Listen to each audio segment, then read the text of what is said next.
Well, it was really interesting to hear the 63rd Brigade talk about this because they say that the Russians are actually actively avoiding contact with their units. They send one or two through, and then if people do get through, a lot of those Russians are killed as they try to weave their way into hidden positions. They then just encamp themselves and start gathering there and receiving supplies by drone drops and things like that, and they're actually able to stay there for a considerable period of time.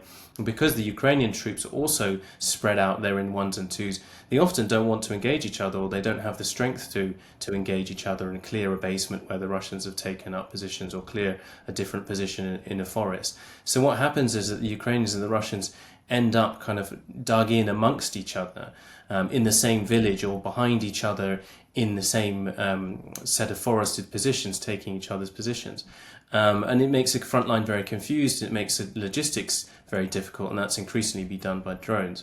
But often, of course, you have to get wounded out, you have to rotate troops, you have to find a way to break them out. So these soldiers also told me about the missions they were going on to try and clear Russians from positions so they could break through to guys who were otherwise surrounded. And how aware are they of each other's presence if they're in very close proximity of each other in ones and twos? Well, it might be that they're in a village and they know that the Russians are somewhere close by, and they're in a basement in another cottage in the village, but they won't know exactly where they are, and they don't have the manpower, and they're afraid of the enemy drones to go out and start trying to clear all of these houses. So often they just know that the enemy is very nearby, that they're not able to freely go outside. They're in their body armor for the entire duration that they're on the front because they know the area is not safe. They're sleeping in it. They're spending 90 days or longer in some cases, we hear, just like sleeping in your helmet and body armor all the time, which is 10 kilograms on you constantly. And it obviously makes it for an incredibly stressful period at the front line. For any advance they make, the Russian forces are paying a very heavy price to inch forward. Did you get any idea of the survival rate for those advancing soldiers? Well, the commander claimed that they were killing a kind of 95% of the Russians who were trying to infiltrate and come forward, killing or injuring. And they claimed to have inflicted 17,000 casualties of this brigade alone in the 2.5 years that they've been holding this area. Obviously, we can't verify those claims, but we can see on video the kind of how Russians are trying to infiltrate past a lot of other Russian bodies that are already straight on the same route that they're trying to kind of attack. So what we can see that this is a very, very costly tactic for the Russians, sending through one or two, and it doesn't give them strategic gains. It gives them a kind of incremental gains and infiltration of towns or villages. I mean, one of the reasons they do this is it also has a psychological impact, where the Ukrainians realize that the Russians are in behind them. And the commander told me there have been cases where, unfortunately, you have a whole platoon of Ukrainians, but they realize that a handful of Russians have got in behind them, and that makes them withdraw the entire unit because they're worried about being cut off. So it has that kind of psychological impact. Also works, but it was interesting how he said that they were able to deal with it. The Russians were advancing at a very, very slow rate of 1 or 2 kilometers over the past year in his sector, and likened it to a game of Space Invaders, where there was a certain number coming forward, and then it gets more and more difficult as they get more and more. And he said that the Russians were intensifying their attacks in recent weeks, and this area of the front has become a real focal point for the Russians. And when you were talking to that commander, I'm just interested to hear, how did he come across to you? Is he really frustrated? Because it sounds absolutely grueling for very little successes on either side of the battlefield at the moment. And what was he like? What was his morale like? Well, I think the first thing that strikes me as the war has got on is how young these brigade commanders are now. He's 35. I mean, obviously wartime promotions, you get a lot of people being promoted younger to higher positions because more guys in more senior positions have been rotated out or died or been killed. And so, 35-year-old in charge of a full brigade, it's pretty impressive to hear him talking. And he is also saying, how difficult it is to try and motivate his guys to keep them inspired.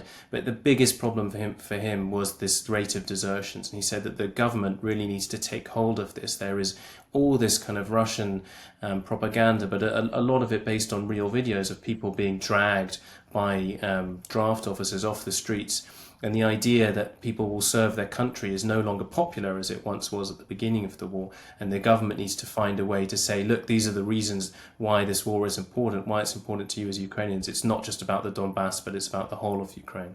So the messaging about the war is not getting through successfully enough to the general public in Ukraine.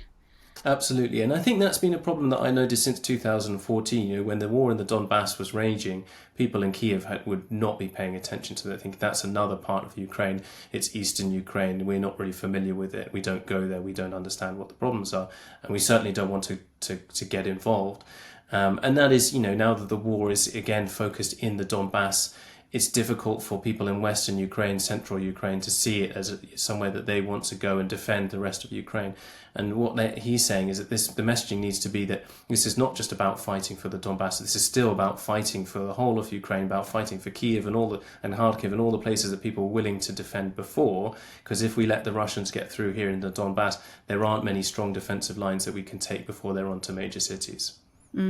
So can we just talk about Pokrovsk, because there've been differing reports about exactly what is going on there and whether the Ukrainian forces have managed to retake part of the city from the Russians. What do you understand about the situation on the ground? Well, I think it's a similar situation to what we've been described in this area of the front line, in that soldiers get in amongst each other and get into houses and basements behind each other's positions, and it becomes very confusing. Picture the front line, and then you get soldiers, Ukrainian soldiers that from the Scala assault regiment we've seen, going in and clearing the Russians out of different places. So on the one hand, you have Russians raising a flag one day in the city centre, and then you have the Ukrainians coming back and raising a flag the next day to demonstrate that they're there. I think it just demonstrates that the front line is still very fluid, that Pokrovsk is still being contested. I mean, I think it is still, unfortunately, a matter of time until Pokrovsk falls, because the Russians are just pushing. They have such weight of numbers and they're already deep inside the city. But Ukraine seems determined to hang on for as long as it possibly can to Pokrovsk. And away from the front line in daily life, Ukraine's already struggling to keep the lights on, the country functioning. And we could be just days away, though, from agreement to unlock Russian assets from Belgium's clearing system to loan to Ukraine. How much of a difference do you think that money would make? I think psychologically that will make a huge difference. It will make a huge difference to Ukraine's economy. They're staring at a big black hole at the end of January if they don't have that money. They would have to make very difficult choices about cutting pensions, cutting subsidies for electricity. There will be a lot of difficult decisions the government would have to make if they didn't have that money coming into the budget. It's really needed. I mean, unfortunately, even that is probably not going to be enough. That will give them some certainty for a period of time. But Ukraine, if they were to win this war, or at least defeat the Russians or hold them to a point where they can have a meaningful discussion about ceasefire on Ukraine's terms, would still need probably 300 billion, so 3 times the amount that it's going to get, in order to know it had a reliable income for the next 2 or 3 years. And the point is having a meaningful discussion about a ceasefire, or the prospect of a ceasefire, and that does still seem rather elusive. The country, though, is facing now the prospect, perhaps, of elections next year to counter accusations by Donald Trump that Zelensky is using the war to hold on to power himself. How does that prospect go down in Kyiv? Well, everyone you speak to in Kiev still said it's unrealistic, it's unworkable to have elections during wartime. You can have big queues at polling stations, and then there's an air raid. There can be 4 hours where people are required to stay in the shelters, or you don't do that properly and people get killed while they're queuing for polling stations. So, I mean, that would obviously be disastrous, and the Ukrainians don't want to see that. So Zelensky has continued to kind of play along with Donald Trump's game and said, okay, if you want this, tell us what kind of security guarantees you're going to give us, how it would work, because we're not sure how this is workable. But he's signaling that he's open to a discussion about making it work, that he's serious about this. And I think that the onus then becomes on the US to say, well, this is how we think that we could work. And he's again trying to get security guarantees from the US, which has so far been proved really elusive. And just to pick up on something we were talking about during this conversation, which was that there's the messiness of the front lines at the moment in Ukraine. I'm just wondering, for yourself as a reporter who goes there, are you concerned, or do you think there'll be a moment where actually you just can't go there or get anywhere near in future because of the way it's being fought along those lines? Yeah, it's very, very difficult now. Whenever you go, even within 30 kilometers of the front line, you know that there are drones that could be in the air, that could be sat by the roadside just waiting for your vehicle to come along, as the new Russian tactic is to kind of park drones and get them to wait for vehicles on approach roads. So that is always something in the back of your mind, that you could be attacked in that way. We take now circuitous routes along back roads to try and avoid that, to try and avoid being an obvious target. And our security team is very, very conscious about how we travel in those areas, and is actually putting kind of new restrictions in place in the new year. So it is definitely becoming increasingly difficult to reach those areas and to cover those areas, and to get anywhere near the zero line is basically impossible. Firstly, because it's so dangerous, and secondly, because you won't find any troops that will take you there, because it's such a big risk to them to have an extra person rotating in and out at short notice. That's why they're spending 90 days there, is because it's so dangerous to go into a position and come out of a position. Maxim, thank you so much. I'm looking forward to talking to you at some point. We're going to put a special episode out in the Christmas period about your experiences in Ukraine, your view over the past 12 months. So look forward to talking to you again very soon. Look forward to that. Thanks, Kate. You've been watching Frontline for Times Radio. If you'd like to know more about the war in Ukraine, you can subscribe and sign up for a membership. You can also get more analysis by listening to Times Radio or read thetimes.com. But for now, thank you for watching. Bye-bye.